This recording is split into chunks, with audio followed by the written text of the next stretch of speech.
Thank you very much, Iowa. We love Iowa. Thank you very much. And I want to thank Senator Ernst for the introduction, the job she's done and the great leadership she's displayed. And I want to tell you, she worked very hard on ethanol along with Senator Grassley and Kim and everybody else. And I want to thank you all. Thank you, Governor. Appreciate it. I'm truly delighted. They worked hard. I'm truly delighted to be here with the incredible farmers, growers, and workers who power our country, feed our nation, and preserve the American way of life, and that's what you do. Today we honor America's cherished farming heritage. We salute your commitment to American energy independence, and we celebrate the bright future that we are forging together, powered by clean, affordable American ethanol. Congratulations. Congratulations. You know, I fought very hard for ethanol, but you proved me right. Thank you. Please sit down. Sit down. Otherwise, they'll say I got no standing ovations. Appreciate it. We're grateful to be joined by our tremendously talented, loves this business, Secretary of Agriculture, Sonny Perdue. Thank you, Sonny. Thank you. And EPA Administrator Andrew Wheeler. Andrew, thank you very much. Great job you're doing, both of you. Thanks as well to Iowa Governor Kim Reynolds. Thank you, Kim. Great job. She ran a great race. And a great friend of mine also, Nebraska Governor Pete Ricketts. Pete, thank you. Thank you, Pete. And another tremendous person, tremendous woman, a winner, somebody that helps us all so much, Senator Deb Fischer of Nebraska. Deb Fischer. Thank you, Deb. Iowa Secretary of Agriculture, Mike Naig. Thank you, Mike. Thank you. Thank you, Mike. Director of the Nebraska Department of Agriculture, Steve Wellman. Steve, thank you. The Mayor of Omaha, Nebraska, Gene Stoddard. Thank you, Gene. We had a big fight in Omaha, and we won that one pretty easily. A certain person was spending a lot of money against us. That didn't work out so well for him. And many other state and local leaders. I want to thank you all for being here. Thank you. Thank you very much. I also want to thank the CEO of Southwest Iowa Renewable Energy, Mike Yerke, and I will tell you, I met Mike a long time ago, and I said, let's do this. And other candidates all said, nope, we're not going to support ethanol, and I did. Is that a correct statement? And look what you've built, Mike. Great job, but thank you very much for hosting us today, along with two other great energy leaders, President of Renewable Fuels Association, Jeff Cooper, and CEO of Growth Energy, Emily Score. Thank you all very much. Thank you, Emily. Thank you. Thank you. We came here and we talked ethanol and people didn't believe in us, right? And now it's a big beauty, and E-15 sounds very good, doesn't it? Who knows? Maybe it's going to go up. Maybe it's going to go up. Right here at this impressive facility, the rich harvest of American soil is turned into fuel that powers American cars and industries. Farmers from across the region send in more than 120,000 bushels of corn to produce 365,000 gallons of pure American ethanol every single day. I just got a little run through back there. It's very impressive. That's a long way from our first conversation, isn't it?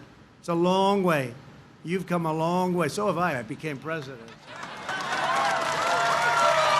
What do you think? Under the previous administration, our leaders rejected American energy, and they rejected ethanol. They imposed radical restrictions on our farmers and ethanol producers, and they refused to even allow talk of E-15 during the busiest driving months of the year. And as you know, we took it from 8 months to 12 beautiful months. That's another big factor. All year long. And how ridiculous was that? How ridiculous was that? But we took it all year long, not the very shortened year. And nobody could explain to me why. Not one person was able to explain why they cut it off. Just one of those things, but we ended it. As a candidate for president, I pledge to support our ethanol industry and to fight for the American farmer like no president has ever fought before. And we're winning these fights. And you're great patriots, I will tell you. We're winning these fights. You know, for 15 years before the election of 2016, farmers and farm pricing and a lot of things were going in this direction. You have to see the charts. They weren't pretty. And in a very short period of time, we're still working on China. Japan is going to be a big buyer very shortly. They told me the other day, we're going to be buying a lot of product from your farmers. And a lot of other places, you see them coming in, and they're starting to come in very big, very, very big. Mexico, you see what happened over the last 2 days, and Mexico is going to be doing a lot of buying, a lot of buying.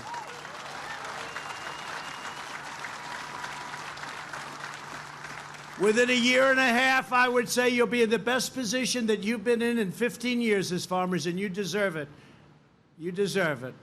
Last year, I came right here to Iowa and announced that my administration would open up the sale of E-15 all year round. And now I've come back to announce that just days ago, we officially lifted the restrictions. You hear that? Joni, Deb, Pete, you hear that? Kim? A few days ago, we lifted, right? We lifted the restrictions on E-15 just in time to fuel America's summer vacations. We just made it. We just made it.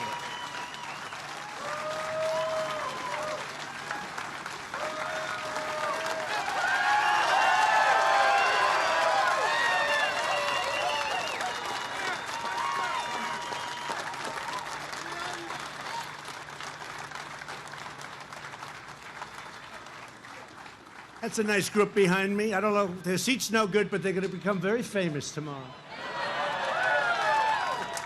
We'll make their seat very good. They're happy. They're happy because of what we've done and because of how well our country is doing and our economy is doing. As a result of our action, E-15 sales are projected to more than double this year. Think of that. More than double. You agree with that? More than double. More American ethanol production also means less dependence on foreign suppliers. By fully embracing E-15, we will reduce dependence on foreign oil by up to 250 million additional barrels every single year. I mean, quite simply, it means more energy. And what can be wrong with that? And it's very good energy. That means our farmers are not only promoting our prosperity, you are protecting our security as a nation. America must never again be held hostage to foreign suppliers of energy as we were under the Obama-Biden Sleepy Joe group. Sleepy Joe. He was someplace in Iowa today, and he said my name so many times that people couldn't stand it anymore. No, don't keep saying it. Sleepy guy. With the help of energy grown and produced at home, we've increased annual ethanol exports by 550 million gallons. Last year, we exported a record-breaking 1.7 billion gallons of ethanol. That's a big number. And separately, the United States is now the #1 producer of oil and natural gas anywhere on the planet. We're the biggest in the world in energy production. And now ethanol is playing a bigger and bigger part. So congratulations.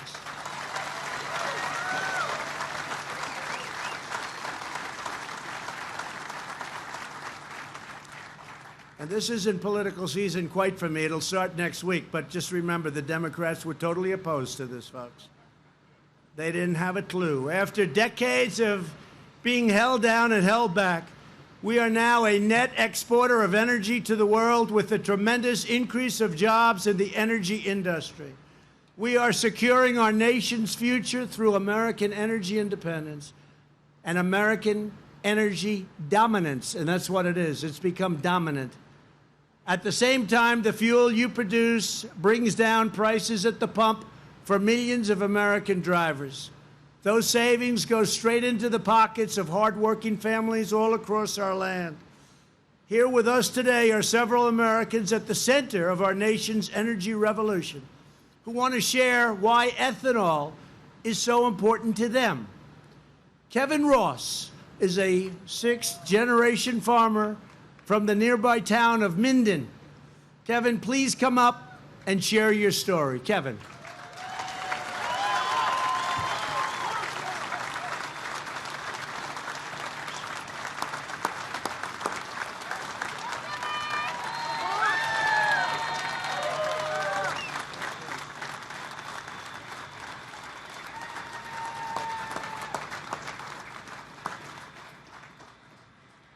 Thank you. Welcome, Mr. President, to the great state of Iowa. Governor Reynolds, Governor Ricketts, Senator Ernst, Senator Fisher, Administrator Wheeler, and Secretary Perdue. Thank you all for being here. It's my privilege to host you near my home and represent farmers all across the Midwest today.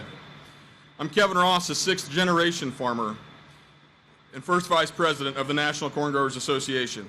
My wife Sarah and I grow corn, soybeans, hay, cattle, and are raising our four boys, Hudson, Axton, Carver, and Hollis. Also in this large crowd, our family and a few hundred friends and neighbors. We farm just 20 miles up the road near Underwood and Minden, but we are steps away from land that my great-grandfather cleared on this very Missouri River bottom.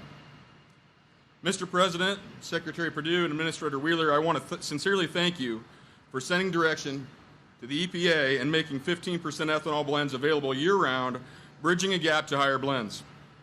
You see, folks, I'm well aware of the conversations that the President held at the White House with colleagues, farmers, and my Iowa senators almost a year ago. I especially want to thank you, Senator Ernst. In those conversations, sir, you heard of the benefits of E-15, and best of all, you listened. Thank you.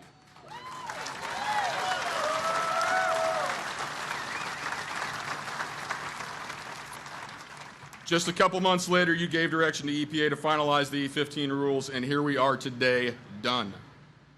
Mr. President, you delivered on E-15, but we have more work to do. EPA's oil refinery waivers threaten to undo your good works. I ask that you listen again, because the pain the ethanol and biodiesel industries have endured is holding back a farm economy that has further capacity to produce more clean air and clean liquid fuels for this country. Mr. President, around here, we have acres of clean air growing in rows 30,000 plants at a time. This is the corn state, and here in the greater Midwest, well, this is corn country.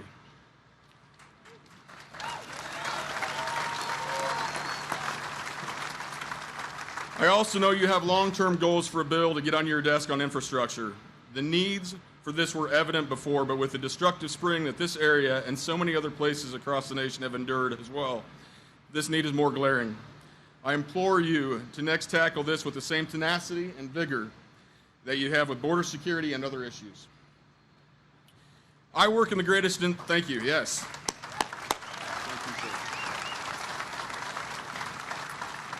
I work in the greatest industry we have in this country, and that's agriculture. We're blessed by God to have soils and the science that have let us achieve new heights in production. Whether that's yield of corn, the efficiency of this ethanol plant, or gains in my cattle, agriculture continues to do more with less. Sir, I was just a 4-H'er and a FFA farm kid that grew up with a dream to farm. My background is not unique in rural America because every one of these proud Americans out here could have gotten up here and told their own similar story. These boys of mine may grow up to farm, possibly be a future president. An economically healthy rural America, though, is what will give them that opportunity. Agriculture gives back more than its weight in food, fuel, fiber, and people that love this country. The economic benefits and the clean air delivered through biofuels are wins for the 7th generation on my family farm and wins for all U.S. citizens. President Trump, keep winning with stronger support for these policies, and the agricultural sector sector and in the United States, great United States of America. Thank you, Mr. President. Thank you.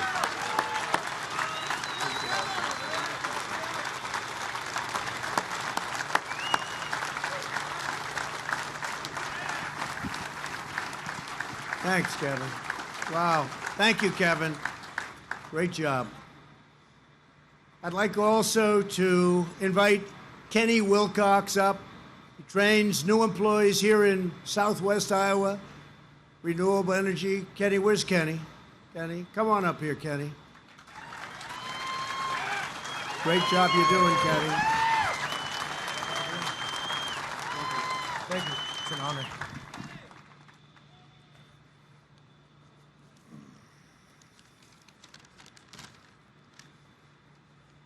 What Sire and ethanol industry has meant to me. I started my career here in 2012 and now have moved through the company to various positions to better myself and the company. Sire has a dedicated team that is able to train individuals and give them opportunities for various work skills that doesn't necessarily pertain to just ethanol. Not only has the ethanol industry helped me, it has helped my beautiful wife fulfill her dreams, and it's been amazing to see her excel in all aspects of her job and take on new jobs with a willing to go after anything to fulfill her dreams attitude. Ethanol plants are creating jobs and helping fuel the U.S. economy. Just in 2018, the industry has created over 70,000 workers. This does not include other companies that have started because of ethanol plants. My research has shown that 1 in 4 of those workers is a veteran, which is a huge positive, keeping our veterans to have stability after life in the military.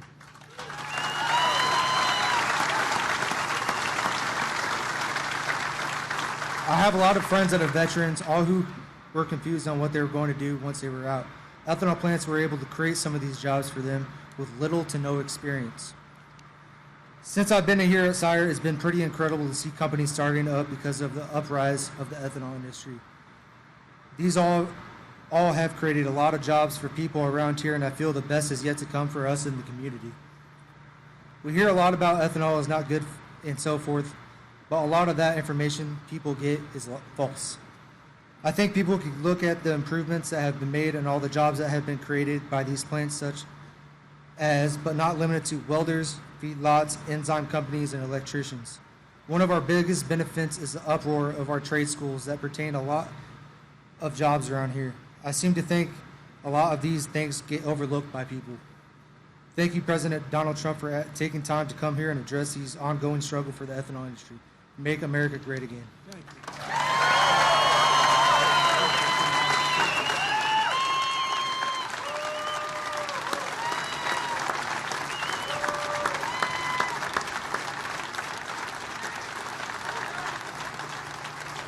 Thank you, Kenny. Well done. Thank you very much. And also with us is Randy Gard, who sells E-15 across the region and all over the nation. Randy, please come up and tell us what it means. Tell us what you're doing and how are we making out. I think you're doing pretty good, by the way. Come up, Randy. Thank you.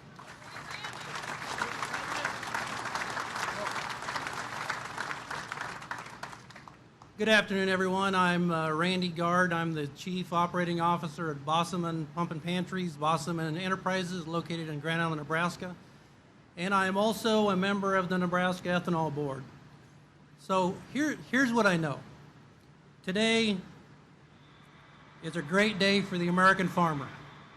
Today is a great day for the ethanol industry. Today is a great day for fuel retailers. And it's a great day for the American consumer. Am I right?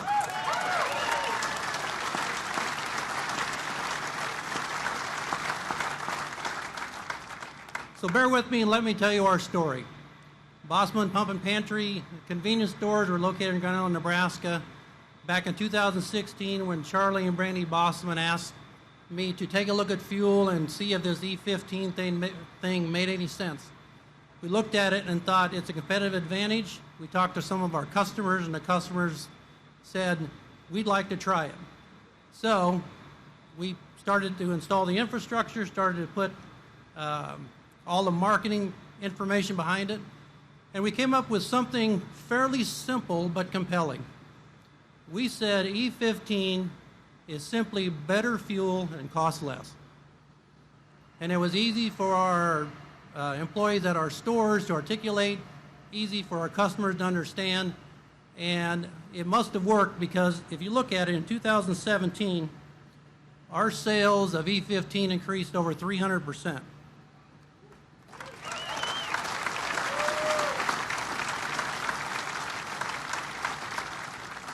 In 2018, they went up another 225%. And with the help of President Trump opening the door for year-round E-15, our newest projections for this year show an increase of another 400%.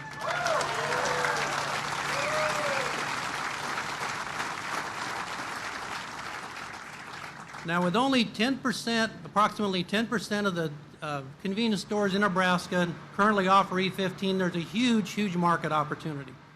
And I want to encourage retailers, don't be afraid of it. Your customers love it. Our customers love it. Hey, numbers don't lie, right?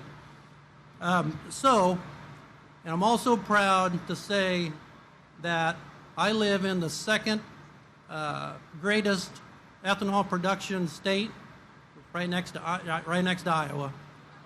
Yeah.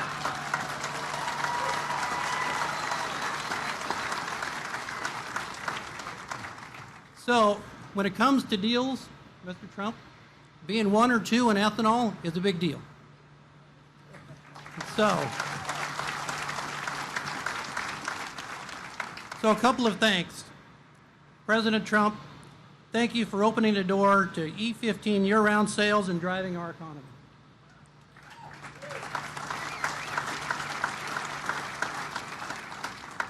On behalf of Bosselman Enterprises, the Bosselman family, the Ethanol Board, RFN, RFA, once again, thank you. You have opened a world of opportunity for us. And thank you, President Trump, most of all, for watching out for rural America.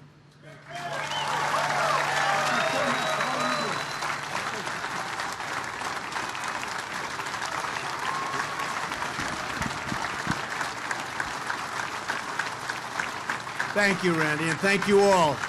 Thank you all. By unlocking the power of American agriculture and American energy, we are fueling a roaring economy, and that's what you're doing. Thank you. Fantastic job. America is now the hottest economy anywhere on earth. We have the #1 economy and acknowledged on earth. Unemployment is at the lowest level in over 51 years, soon to be broken. We'll break that record shortly.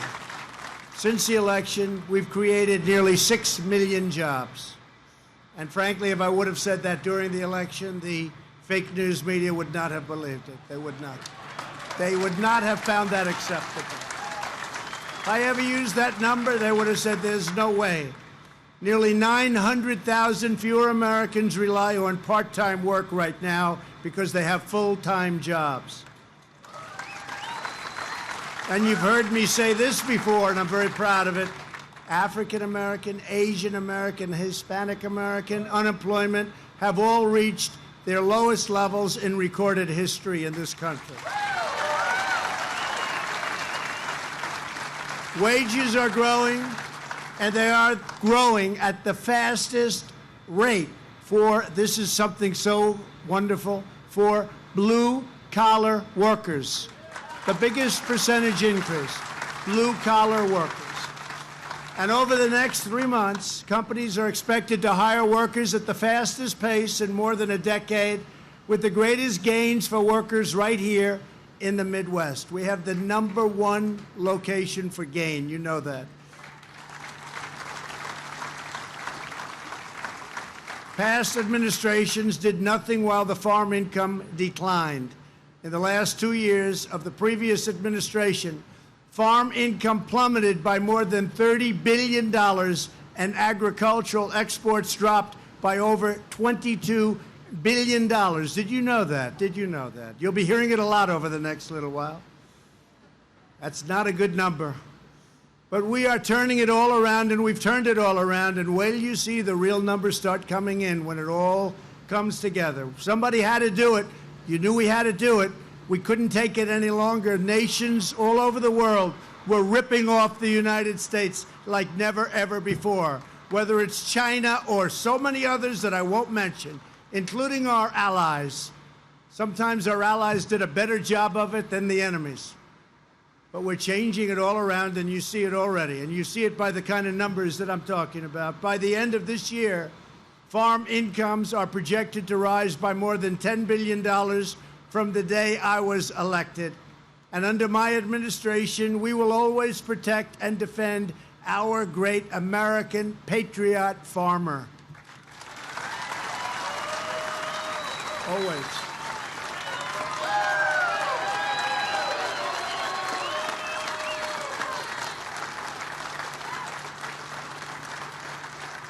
Always.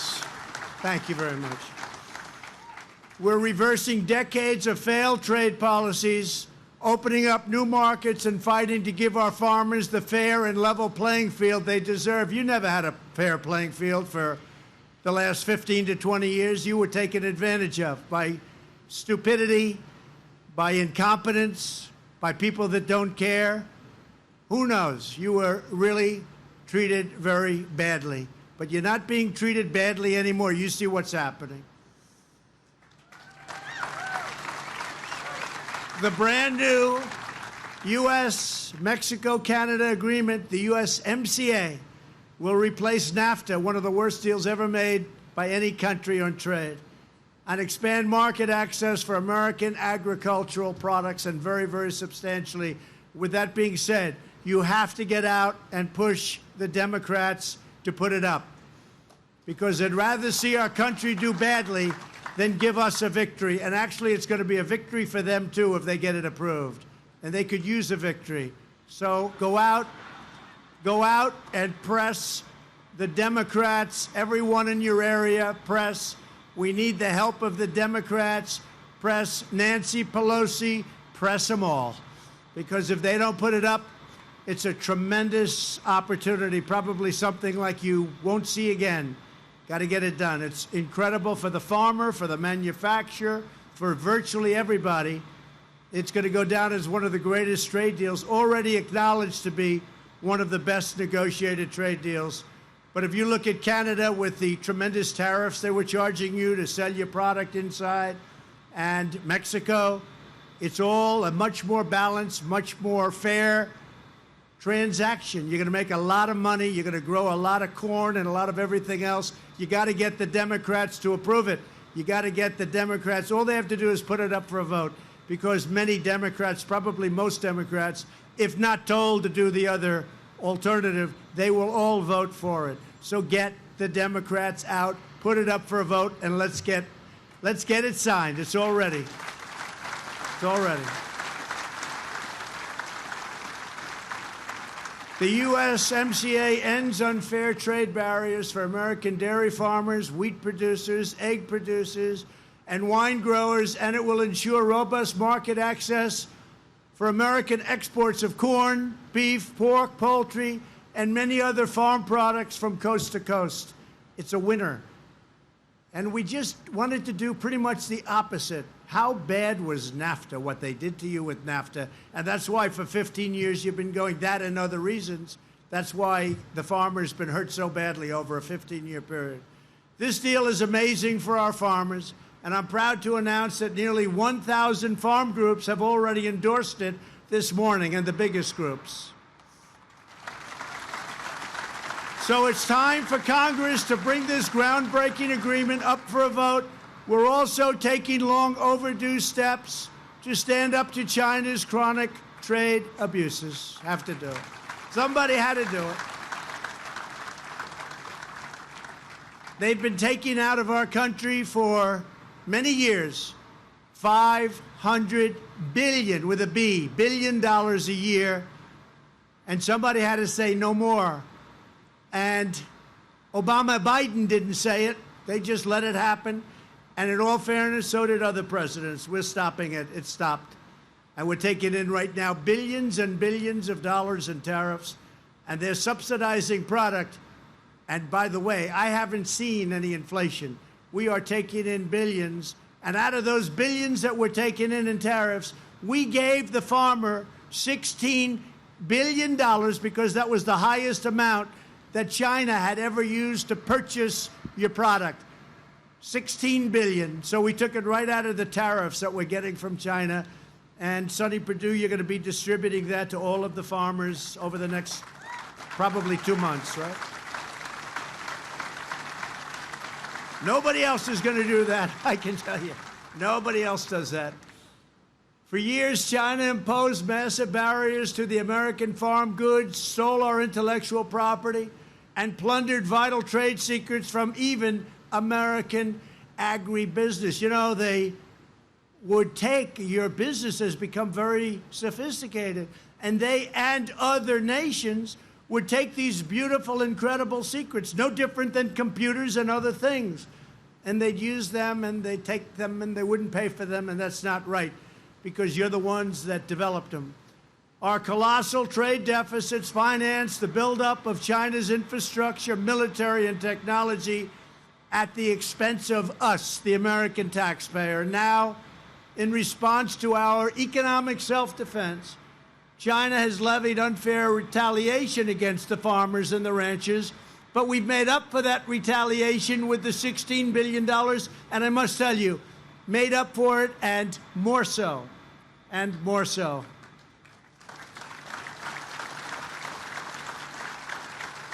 And again, we had no choice. We want to get along with China, but we had no choice. I have great respect for the president of China, President Xi, but he's representing China, and I'm representing the United States of America. Nothing much you can do about that. And all around the world, my administration is knocking down barriers to products made, grown, and raised in the USA, not only on the farm, but all over. Just recently, we reached an agreement to eliminate restrictions and expand exports of American beef, you saw that, to Japan by up to $200 million a year. You saw that. There's somebody selling beef over here.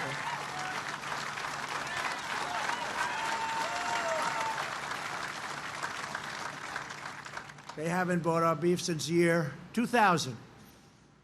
The European Union removed barriers on U.S. soybeans for the use in biofuels. Everybody said they'll never do that. We have a long way to go with them, but it's going to happen very easily. Argentina and Paraguay opened their markets to American pork. It was a one-sided deal before. Now their markets are opening rapidly. And after suspending imports in 2016, Vietnam agreed to reopen its market to dried distillers' grains, a high-valued byproduct, and produced by ethanol plants just like this one. I got to look at it. It's pretty good-looking stuff. Vietnam. In the past, and under the Obama administration, our politicians let other countries push us around, treat us badly, treat our country with no respect. And you see that with Biden. We would never be treated with respect because people don't respect him. Even if the people that he's running against, they're saying, where is he? What happened? He makes his stance in Iowa once every 2 weeks, and then he mentions my name 74 times in one speech. I don't know. That reminds me of Crooked Hillary. She did the same thing.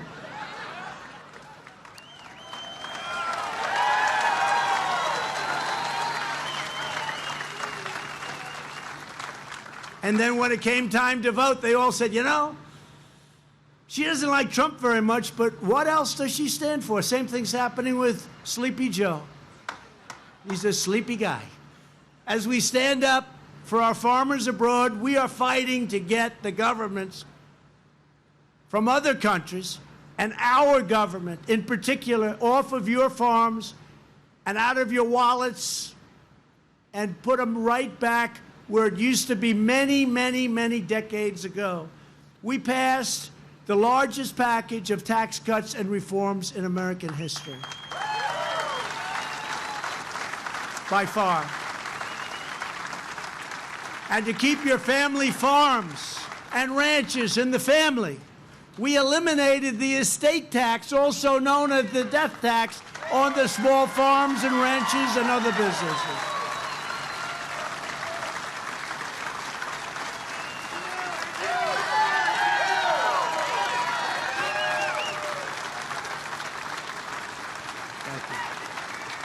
That was a big one.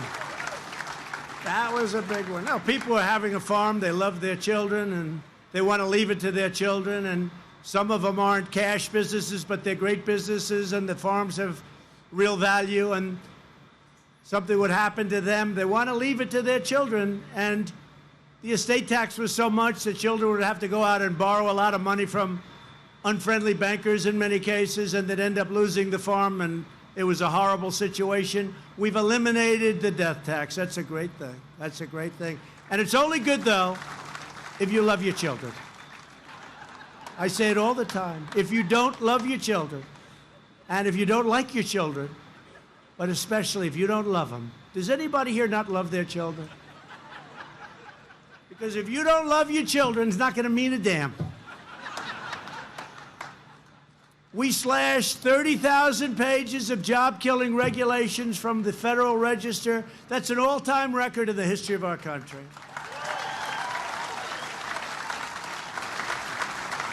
And we got rid of the horrible, disastrous calamity known as the Waters of the United States rule.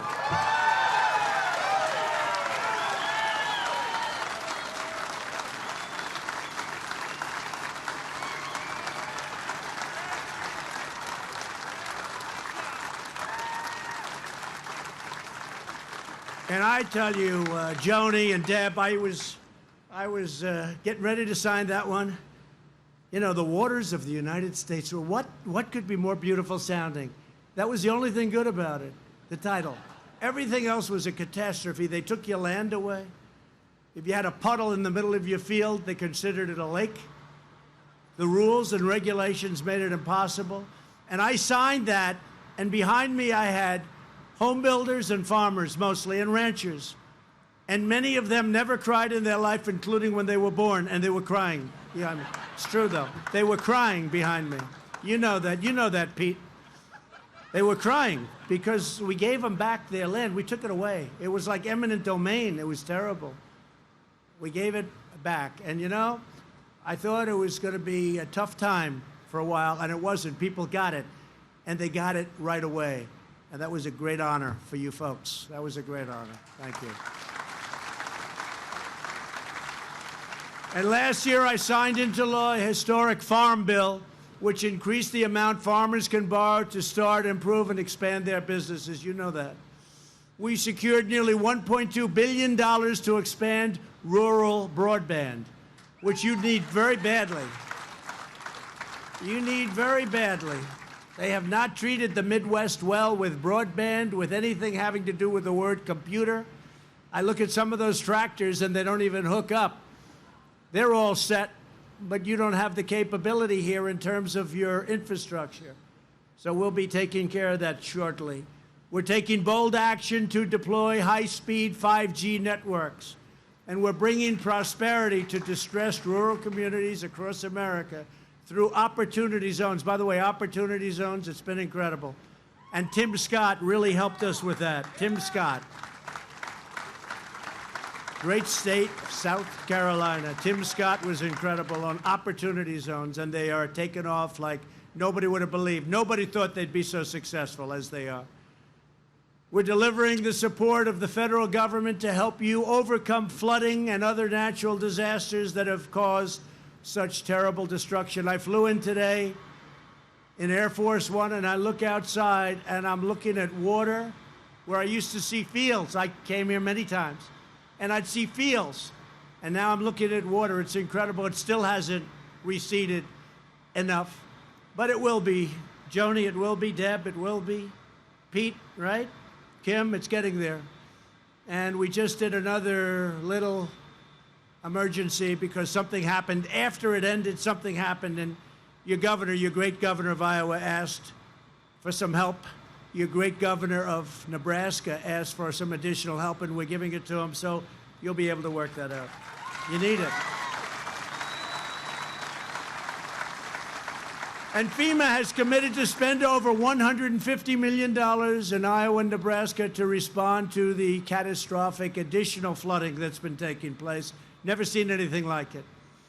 At our urging, we are finally starting to see some progress on better forest management. Remember, I went to California I saw something that nobody's ever seen. It was like a blowtorch. It was 80-mile-an-hour winds, and the death and destruction was incredible.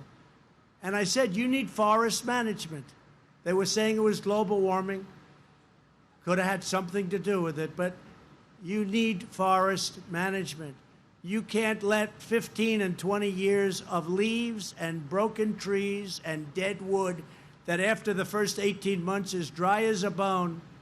You can't let that be there. You have to clean it. You have to clean those floors of the forest, and you're going to see a big difference. And actually, they mocked me. They said, oh, what's he doing? He's talking about sweeping the floors. Well, I don't use the word sweeping, but you have to have forest management. And all of a sudden, about 4 weeks after that happened, they learned I was right. And now they are managing the forests at least as much as they could. They have a long way to go because there's a lot of it. But when you look every year, year after year, you see California mostly burning down. It's management. And I think they're going to do a much better job. Last week, I signed legislation to provide $4.5 billion in disaster relief for agriculture, farmers, and all of the folks that we love. We also secured $670 million to repair Air Force facilities, including Offutt Air Force Base, only a few miles from where we stand today. We just left some great generals and colonels, and they were very happy to hear, but they got hit very hard, as you know. It's a very important base. In a moment, I'm going to be signing right there an executive order to speed up reviews of biotechnology so that farmers can get access to critical scientific advances faster and reap the full benefits of American innovation for many years into the future. That's right there. And every day we're working to deliver for America's farmers, just as they work every day to deliver for us. Thank you very much. You deliver for us. Incredible people. We never go hungry. You really do. You deliver for us. Through bad times and good times, you deliver. We know that our nation was founded by farmers. Our independence was won by farmers. Our continent was settled by farmers. Our armies have been fed by farmers and made of farmers. Our armies were made of farmers. And throughout our history, farmers have always led the way. They're our special people. Just a few days ago, Melania and I returned from Europe, where we commemorated the 75th anniversary of D-Day in the Second World War. It was an incredible ceremony, a beautiful ceremony.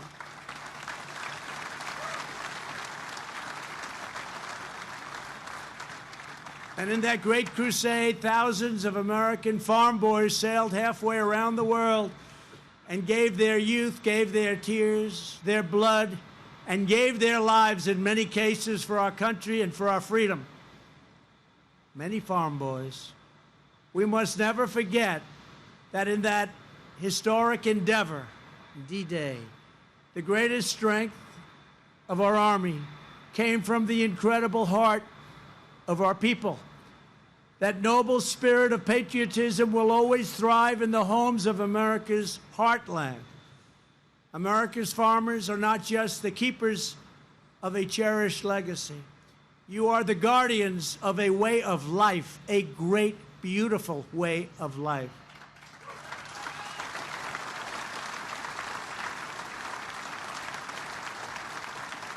Thank you.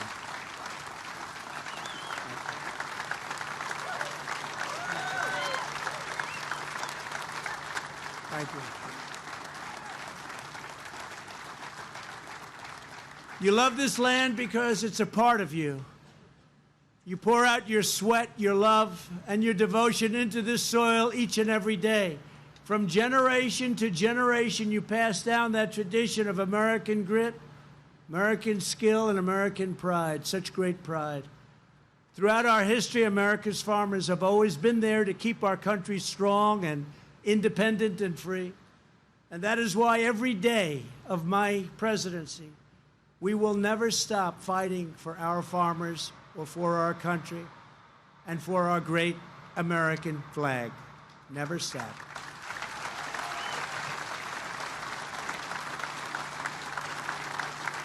because we know that farm country is God's country. Thank you all for our nation's farmers. May God bless you, and may God bless America. Thank you very much, everybody.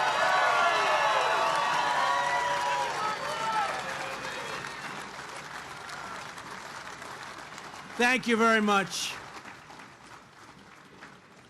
And don't feel guilty about not having air conditioners hot as hell in here. Now I'd like to invite some of the great Iowa and Nebraska leaders and representatives and students to join me on stage as I sign the executive order to promote agricultural biotechnology. It's a big deal. Thank you. Thank you. Thank you very much, everybody. Thank you.